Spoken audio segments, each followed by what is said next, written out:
and good evening. I am Aisha Sindhu and you are watching Gravitas. Wednesday was a big day for India's space mission. Even as India celebrated, most of the international media was either silent or patronizing.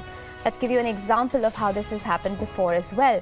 As soon as the Mangalyaan or the Mars Orbiter mission reached the orbit in September 2014, this was what the New York Times published as a cartoon. It shows India characterized by a poor-looking man and a starving cow with him knocking at the door of the elite space club. Now here's the irony. When ISRO hurled into space 3 Indian satellites and 101 small foreign satellites, 97 of them were American. It brings us to the point, why exactly is the Western media refusing to acknowledge feats like this by India, and why is the Western media ready to play up every little slip by the country? To discuss this strange and unusual habit, we have with us filmmaker and producer Anjali Bhushan. She's going to be joining us from Mumbai in just a bit. But we'll give you more of an introduction to Anjali as soon as she is with us on the program. But we're also going to have joining us from Pondicherry, long-time India resident and foreign correspondent for the French media, Francois Gauthier. And from Antigua, we are joined by Alex Perry, author, columnist and former India bureau chief for the American magazine Time. And in our studio, we have our very own senior international correspondent Padma Rao. Padma has reported both on India for the United States and Europe, and on those countries for India for several decades. So we've got our smorgasbord of guests lined up. Let's get the discussion started right away. Now, it has happened before and it seems to be happening once again. The BBC is in trouble with the Indian government, and the cause is a BBC report on Assam's Kaziranga Wildlife Sanctuary. The journalists stand accused by the park authorities, and I quote, of dramatizing a situation and forcing sanctuary rangers to make statements for the camera, unquote. The film reportedly also insinuates that armed Indian rangers often use their weapons to terrorize villagers who live close to the parks. Now, the former Indian Prime Minister Indira Gandhi had famously dubbed the international media resident in India the foreign hand. But it's a hand that more often than not misrepresents India, laced with bias and political and editorial agendas. Alex, I'm going to come to you first. You were once hauled up by the Indian government for a story you wrote on the former Indian PM Atal Bihari Vajpayee, titled, quote, "Asleep at the Wheel," unquote. After commenting on his personal habits and his lifestyle, you also raised that question of whether such a PM was capable of being in charge of India's nuclear arsenal. Now, in retrospect, opinion polls in India have shown that Indians couldn't really care less about the former PM's personal habits. Mr. Vajpayee is one of the most successful and popular prime ministers in India. If I can ask you, Alex, what exactly were you thinking when you wrote that? Well, I mean, it was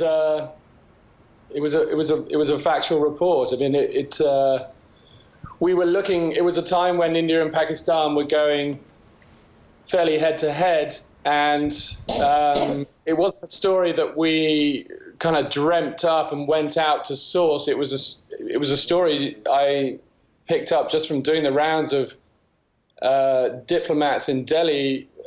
One after another, who, unprompted, told me that they were very worried about the state of the Prime Minister's health, and were saying that one of the reasons why there was so much tension between India and Pakistan was because the Prime Minister wasn't really in charge, and that perhaps his more sort of ferocious deputy was running more of the show. I mean, I have to say, yeah, you're right. We got into a lot of trouble, and we were hauled in, threatened with deportation and so on. What I couldn't say at the time, and I can probably say now more than a decade later, is that privately we were thanked by the Vajpayee family for giving the family ammunition to go to the Prime Minister and say, look, what we've been saying for years is what Time magazine is saying, you really need to take care of your health. Right. we had a private message of thanks, and afterwards the Prime Minister, from what I understand, did institute a new kind of exercise and fitness regimen, and his health recovered. Right. Hi, Alex. This is Padma in the studio. Could you tell us, just take us through what actually happened? How did the authorities react when that story came out? Well, the authorities, they put out a couple of statements, and I was hauled in for what they told the press, who were literally outside the building that I was hauled into, was that, they gave the impression that I was in for a grilling. Actually, inside the building, there was no grilling at all. They just sort of gave me a cup of tea and held me for an hour. Yes, I can hear you. So it looked as though I was being hauled over the coals. Well, I mean, and to be honest, the authorities they didn't really come after us. The people who really came after us was the right-wing nationalist press in India, particularly the Pioneer, who seemed to, who went with some really, completely fictitious stories, started sort of saying that I was a spy, that I had multiple identities. They published my home address, almost sort of saying, go and get him, to any kind of a Hindu nationalist. I mean, it was, that was the sort of the unreasonable part. But the reaction from the government was, I mean, they didn't like the story, but I mean, that's what happens between journalists and politicians, right? Right. I'm going to bring in, stay with us, Alex. I'm going to bring in Anjali Bhushan at this point. Anjali, you were the local producer for a very controversial BBC documentary titled India's Daughters. It was banned by India, one of the organization's oldest and most important markets. And yet the BBC went ahead and aired it. Anjali, the director stands accused of barging into Tihar jail without permission and interviewing the man who raped and killed Nirbhaya brutally. You were a part of that team. Could you take us through what happened? Okay, hi. I was a director, producer. I was a co-director, co-producer on that film. Can you hear me? Yes, go ahead. Okay, I was the co-director, co-producer on that film. I'm the one who went to Leslie Woodwin to bring her on as a producer onto a film that I wanted to make, and we, in that moment, decided to do a documentary instead. So there is a lot of stories in it. The truth is that we were working with the government in getting all the permissions, doing everything right by the book. And in fact, the Tihar jail authorities helped us do everything right. So there's a lot of myth floating around that documentary, which I'm not even going to begin clearing because it's so complicated.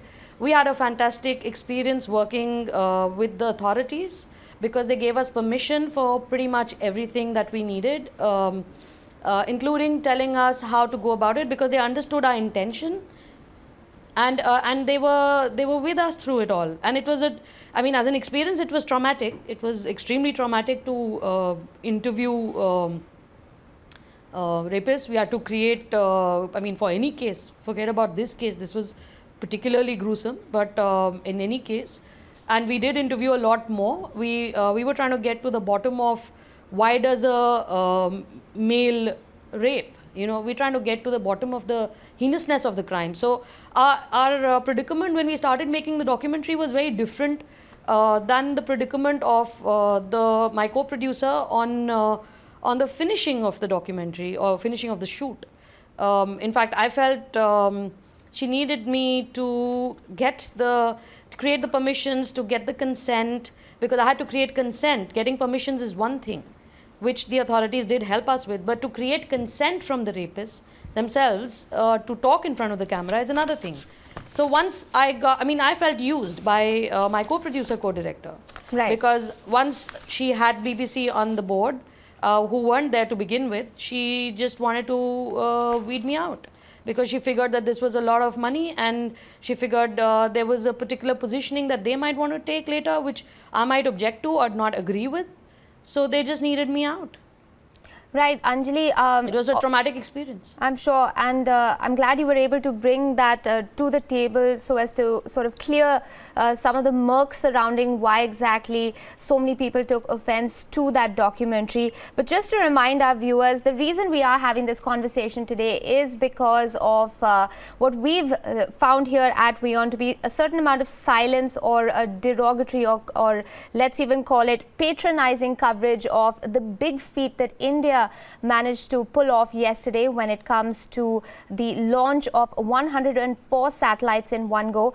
The cartoon that you're seeing on your screens right now was published by the New York Times, no less, when India put Mangalyaan into orbit back in 2014. As you can see, India represented as a poor man with a cow standing by his side, knocking on the elite space club. Everyone in there obviously not paying any heed to the man's knocks. Anjali, just to come back to you very quickly, I just have a follow-up question. Do you feel that there was a preconceived notion in the minds of both Ms. Udwin as well as the foreign collaborators on the project in terms of how they wanted to represent India, and the script therefore followed that course? Is that what you're getting to? You know, it's really important to talk about this, and thank you for doing this show in that sense. Yes, I do feel that. There were, in fact, there was a, I remember at one point my co-producer, co-director getting a piece of paper and saying, can you ask these people to repeat what they've already said in another news channel for our camera? And I remember saying that, you know, these parents have lost a child, and this girl was brutally raped and murdered, and you want me to tell them to repeat these lines? That doesn't work for me. As a filmmaker, that doesn't work for me. It's unethical. So while they laud a lot of ethical codes, and you know, there is a whole BBC test that you have to do to get down there, and there's a lot of rigmarole and paperwork and all kinds of crazy legalities that one has to fulfill. Sure. After all of that, to be sitting there and witnessing a British co-producer, co-director telling me to ask a question, not just in a way to elicit an answer, but to actually tell them to repeat those sentences, it was really tough. I mean, I had to put my foot down and said, I'm not doing this. And that was a point of departure as well between us. Right. Because they have a preconceived notion. They haven't done their research on understanding or being a part of a system, and they deviate from the mainstay on why one lands up or wanting to make a film on a subject in the first place. Fair enough. So it's very convenient to say, you know, do blanket judgments on something, but that's not what a documentary filmmaker is expected to do. Definitely not from my way of working or education. Anjali, There has allow to me be to a come in. We've professionalism also and there has to be an got ethic. Francois Gauthier standing by with us at this point. I'd like to go to him. He is another foreign hand, but also an old India hand. Now, Francois has been a fierce critic of the Western media. When it offends India, he does defend it. What is it that you find particularly disturbing about the way India is projected in the Western media, Francois? See, there are three problems for a foreign correspondent reporting on India. One is that India is not in the news. If you look at the American media, for instance, they very rarely speak about India. It's the same thing is true in France, unless there's a big catastrophe or there are big elections. So the correspondent who needs to write, especially if you're freelance, he has to find subjects which are a bit sensational and sometimes, let us say, a bit twisted. You know? So that is the first problem. The second problem is that India is such a vast country. It's so diverse. It's so difficult to understand. Most Western journalists are here for 3 years, maximum 5 years, and this is not enough to understand India. The third problem is that Delhi is so far from the rest of India. It's like a big bubble, you know. You meet the same people, you hear the same ideas, the diplomats, the foreign journalists, even the Indian journalists. So you don't get a feel of, you know, what really is India about, what the Indian people think. Now, to come back to the BBC, you know, I think they have a colonial mindset. When I was covering Kashmir for Le Figaro paper in the late 90s, you know, from the late 80s to late 90s, he kept saying, you know, that it is not true that Pakistan is supporting, arming, and financing, you know, separatism in Kashmir. Right. I knew it was true, you know, but the entire media, you know, CNN was a very young, you know, then channel, you know, but the entire media, including Indian media, used to repeat what Mark Kelly said, you know, and now we know it is not true.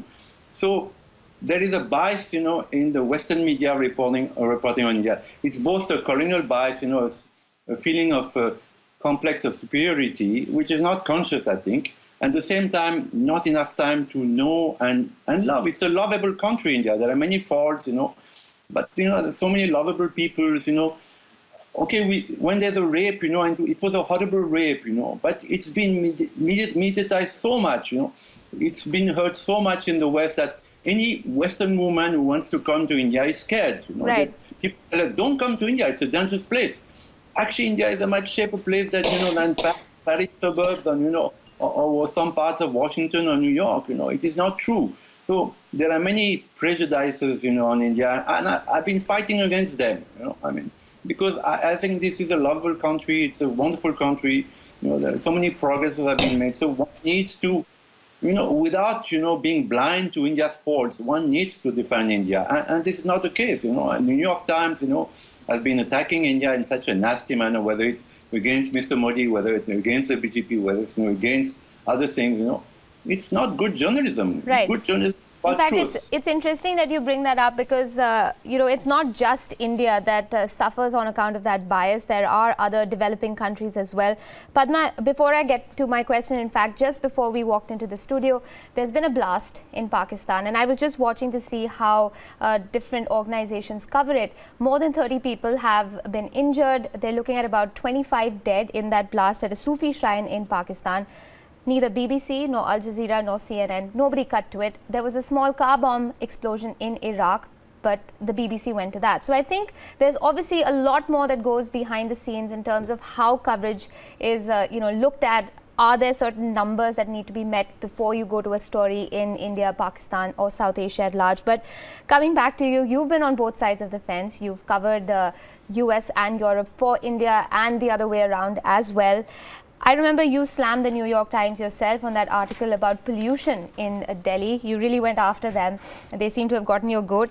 Do you feel that, at times Indians can be oversensitive and seem to veer away from the topic because it touches upon something that, hurts your sentiments as an Indian, or do you think it's fair game? I'd like to be fair to Indian readers. I think the mistake that not most, but many foreign journalists make is that they assume that they can get away with innuendo, and we Indians are either too stupid or too illiterate to read between the lines. That's one thing. But the New York Times article specifically, which came out a couple of years ago on pollution in Delhi, it was ostensibly about pollution in Delhi, and nobody denies that there is pollution in Delhi and in India. I mean, it's not something to be very proud of. But the article, went off instead of presenting very scientific research on what has actually gone wrong, and also to what extent the large polluting countries are themselves responsible to a great extent for the level of global warming we have today. It went off on a completely personal tangent, and in crept the old cliches like insistent beggars, endemic dengue, people defecating on the streets. I mean, all these things have had absolutely nothing to do with the central subject, which was pollution.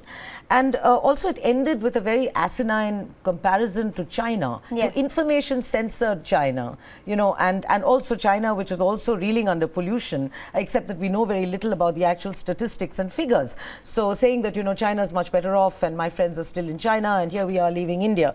So that is what, gets me. I mean, if you're doing a story on India, you're welcome to criticize, but then your criticism has to have some basis. And has to be backed up. Absolutely. And your personal prejudices or your dislikes, and especially, and one last point, Ayesha, foreign correspondents are relatively well paid. So you find most of them living in luxury in Lutyens, Delhi, or in, Shantiniketan. In this case, this gentleman lived in Shantiniketan, which is one of the toniest areas of Delhi to live in. Yes. And, and he was complaining about seeing people defecating everywhere. And I thought, where? I've never seen people defecating in Shantiniketan, or, and he'd obviously not stepped very far outside Delhi. Right. So these are all the elements that really got me on that. In fact, if I remember correctly, the reason he gave for wanting to move out of India was also that his child was asthmatic and that the pollution created problems. I remember asking the question that why would you bring a child with asthma to a country that already has a well-documented problem with with air pollution. Yes, and so again, it does bring up that idea, is the preconceived notion already in place? Yes, and more so because he's a journalist and he should have researched, and there were people have been talking about pollution for years before he came to India.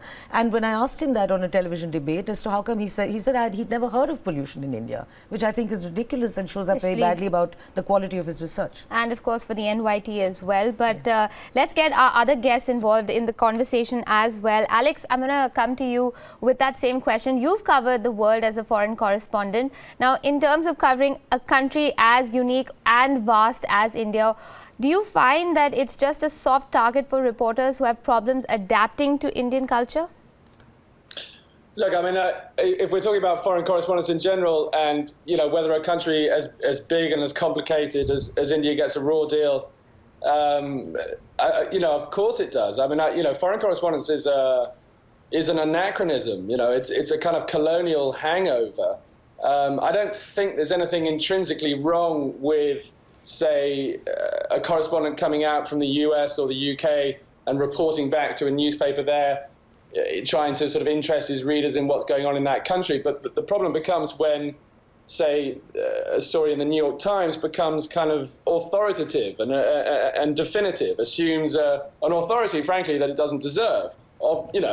It stands to reason. Who would you ask about what's going on in India? Well, probably an Indian. So there is a problem there that these august names like Time magazine, which I used to work for, and the New York Times and the BBC assume a kind of authority. Where I agree almost entirely with everything your guests have said in terms of the ignorance of foreign correspondence. There's always the language barrier. There's the short-term posting. The idea that they're in a bubble. After India, I went to Africa. I mean, that was possibly even more ludicrous in terms of a patch. I had slightly less people to cover than I did in South Asia, but I had 52 countries in my patch. One person. I mean, it's a joke, right? I think 15 or 20 of them, I never even set foot in. I didn't get to them. I just didn't, I had 8 years and I didn't get to them but where I would, advise some caution is the idea that this is part of some foreign hand conspiracy. That I don't really buy. I've never come across a reporter who was, working for some intelligence agency, despite what the Pioneer said about me. And it's most of the correspondents you meet, tend to be, I have to say, reasonably well intelligent. They are trying to do a good job. It's a resources problem. Alex, I just quickly wanted to ask, I'm sorry to interrupt, Alex, but something you said just, brought this up in my mind. What about things like, you and I have covered the Sri Lankan civil war, for instance, and, there was always this term which was used, freedom fighters. You don't actually hear that term even after it was only when the European Union actually banned the LTTE, many of whose members it had actually taken on and sheltered them. It's only then that they started looking at the word terrorist or armed militant very reluctantly. So there's a very fine, dividing line between freedom fighters and terrorists. But surely the media should know that. After all, they're not representing any, individual governments. Well, yeah. I mean, the problem of language, freedom fighter, / militant is terrorist is one of the big ones. I know journalists that have quit over that very sort of insinuating use of language. It can be very disingenuous. I mean, I don't know whether I've ever sort of seen someone, apart from the overtly biased networks like Fox and so on, or the ones that put their political prejudices up front. I don't know whether I've ever seen a sort of conspiracy, but very definitely what you see is. The Economist is the prime example. The Economist is a great magazine in some ways. There are no magazines really that compare in terms of a single magazine covering, say, 70, 100 countries around the world. But every single article in The Economist sounds like it's written by God. This is how this is. We will tell you how the world is. And that's absurd, right? The Economist is in London. They don't really know. All right, Alex, thanks for being so candid. We're going to come back to you in just a bit, but I also want to get Anjali in on the conversation a little bit. Anjali, do you feel that the role of a local producer or stringer for foreign journalists on a whistle-stop tour is something that you will never consider taking on ever again? And what were the particularly jarring aspects, if I may ask, of your experience while filming that film on Nirbhaya? Well, you know what? I have many things to say on this. Number one, if I was funded by an Indian agency... Hello? You can go ahead. We can hear you. Yeah, if I was funded by an Indian agency, I would not need a Leslie Woodwin to tell this story. Because I needed funding to make something like this, not the film that came out finally, but to broach the subject and to have it aired somewhere. If I had a platform for it, then I would not go to a foreign agency at all. I wouldn't need to. I wouldn't think of them. Second, I've had 2 other co-productions that I've done. Both are my films. I've initiated them, like India's Daughter, which I had initiated. I've done a film with a Polish co-producer, and we've just signed the contract after 7 years of having worked together, and everything is as is. It's Indian jurisdiction, everything is fine. Leslie Woodwin made me sign a British jurisdiction under the pretext that she knew better, and I should, the film is going to get distributed abroad, so it'll be easier for her to do sales deals outside. She clearly hoodwinked me. I mean, it's just very clear. I've done a Japanese co-production. I have had a fabulous experience. The film is already aired on NHK. I was chosen as a project. Smiling Woman of Banda is the film about success stories of Indian women at the grassroots level. Sure. Doing something really important themselves and funding themselves and finding their own feet. It's on women hand pump mechanics who are Dalit, uneducated in rural India. Right. In Chitrakoot. So it is a choice of subject. You know, if I choose to make a particular film and show it from a particular context, be it news, be it documentary, be it fiction, be it a piece of writing, be it a poem, it's always about the point of view that you choose and the choice of your subject itself. Now, this whole thing about India Exotica actually is a big bore, and it's repetitive, and the next generation's definitely not going to take up for it, because they can take a cheap flight and travel around the globe and figure out what the world is about. Absolutely. And the internet gives a lot. Right. Thank you for it. There's definitely... this whole pitch of India as the poor man with, standing for arms, or poverty line, and, this is what the poverty line is. Right, I'm going to segue out of that, Anjali, because I'm glad you brought up this whole, depiction of poverty, because that is something that we found to be almost intrinsic to all sort of Western coverage in fiction, I would say, but also in documentaries very often. Padma, I was going to come to you on that. Oprah Winfrey also had this documentary on Mumbai, and I think it proved to be a major irritant to you. If I remember correctly, you also wrote and railed against it on a lot of television shows. What is it that bothered you the most? Do you agree somewhat with what Anjali is saying, that the poverty angle also really gets your goat? Oh, absolutely. I mean, in the meantime, we have slum tourism, poverty tourism, all kinds of things which foreign filmmakers and journalists seem to find hugely attractive. Coming back to Oprah's film, come on, when you're in the West, you barge into somebody's house without so much as knocking or without an invitation. But there she is in Dharavi, just because it qualifies in her eyes as a slum, which it isn't really. It's a middle-class colony and a flourishing one now. She barges into someone's house. It's a 10-foot room. There's a little family, 3 children and the parents, and she peers into their toilet, and then she turns to the camera and says, "This is how they live in India." And then she goes into this house and she asks the parents intimate questions about their own life, their personal life, in front of their children. Right. And then she turns around and makes the children feel guilty that their parents don't have a life because the room's so small. Right. And also, do you know how hard your parents are working, and that sort of thing. I mean, it was just grossly embarrassing. And leading her through this so-called slum was yet another foreigner who happens to be an author of a book, who has now apparently become the director of slum tourism, and I say that with a large amount of irony. So there are people who keep, and I don't expect that from someone of the stature of Oprah Winfrey or, personalities like that.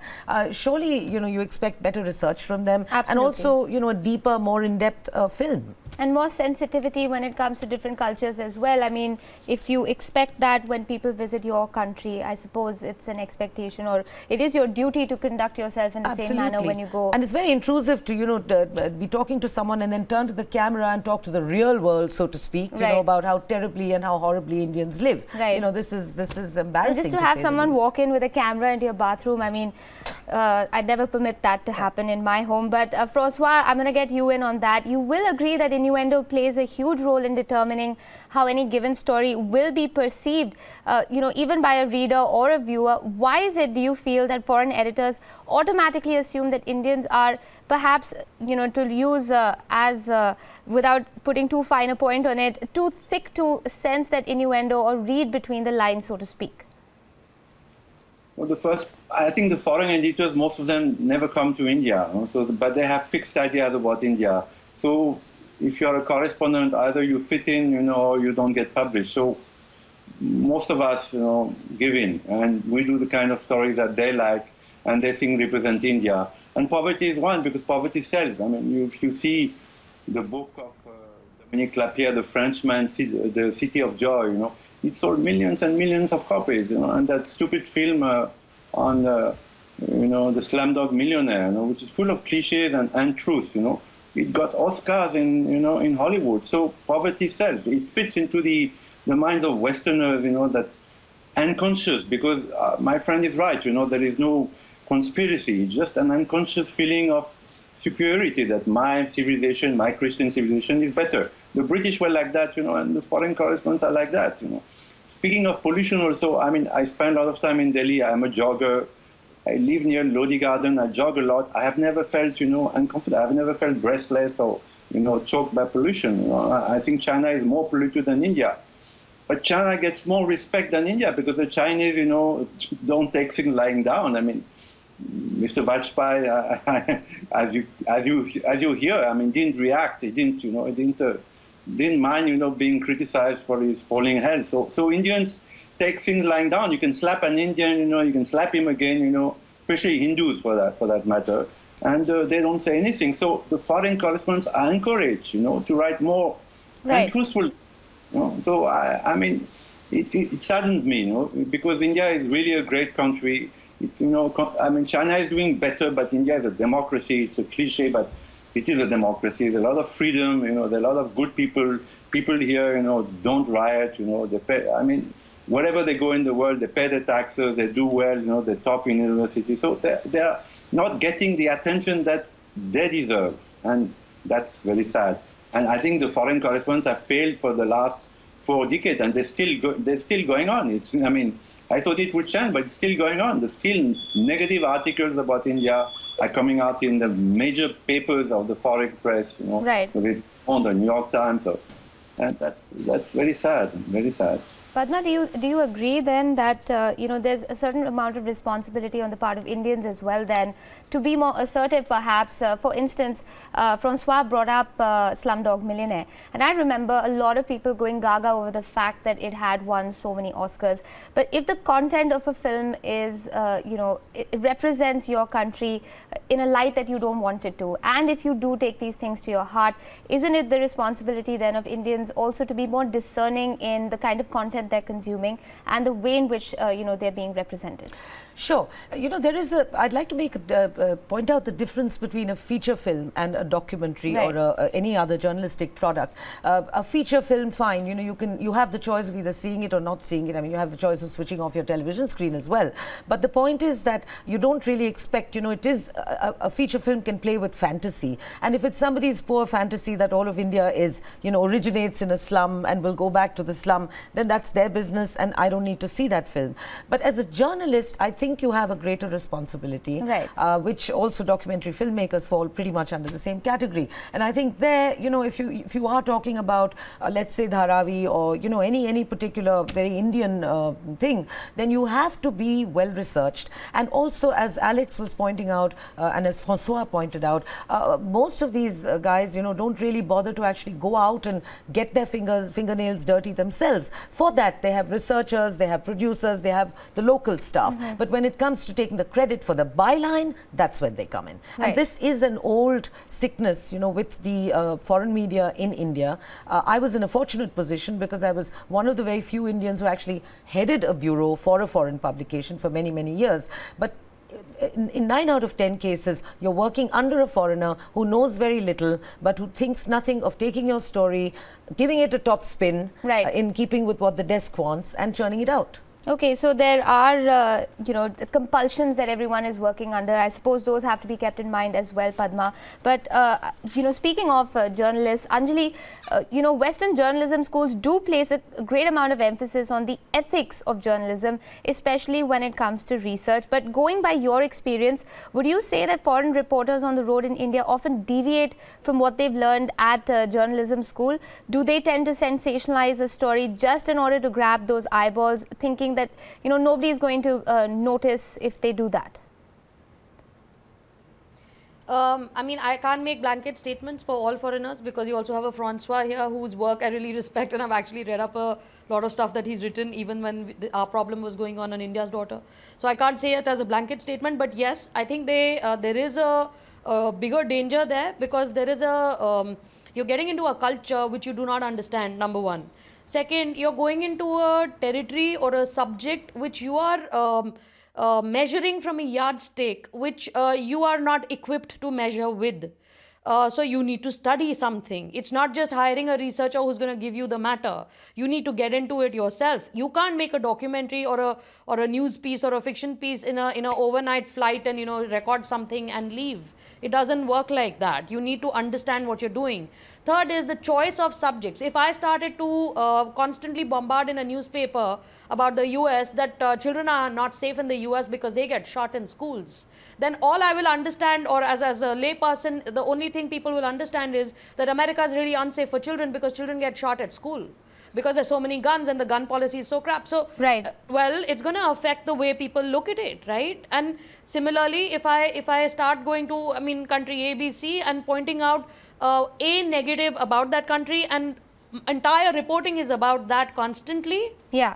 and I barrage information on that, then it's going to have a common effect on a consciousness of a common mass, Right. you know, which is what happens, because you have to have you have to be so much more in tune with ethics. It's not a textbook. It's what you do on ground that matters. Okay, How so you make have a to, subject like feel, you're how pointing out, respect their you have privacy. to have a certain amount of research in place yourself. You can't sort of, you know, give that out to somebody else to do, and you have to be culturally sensitive at the end of the day. That is what a lot of Indian journalists have to do as well. You need a local person, but it can't be borrowed research. Absolutely. Absolutely. Padma, if you Yeah, like to come in? I just wanted to add one very important point very quickly before we wrap. You know, there is also this thing about visas. You know, when we go abroad, I wouldn't dream of traveling to a country and reporting, which means working there, without taking the trouble of getting a media visa or a press visa. And if I did, I would be thrown out of that country and blacklisted. Right. You cannot imagine the number of times, and Alex knows this too because he's traveled to Sri Lanka and covered this area extensively, and so does Francois. There are a number of journalists, foreign journalists, who think nothing of violating and disdaining the Indian visa regulations, you know. And when it's pointed out to them, they have nothing to say except, you know, the fact that, you know, things are obscure and they didn't know that they had to take a media visa, which is ridiculous again, because again it reflects poor research. Right, and I think there might also be an implicit sort of understanding that anything goes, you know, when it comes to countries like It's an India. implicit arrogance. Right. Okay, so we've had a wonderful discussion here. We've had a bunch of voices chiming in, and I'd like to thank each and every one of them: Anjali Bhushan, Alex Perry, Francois Gauthier, and of course our very own Padma Rao. Thanks for joining us on this discussion. It's a wrap on Gravitas for now, but we're going to be back after just a very short break with more news and updates. Do stay tuned.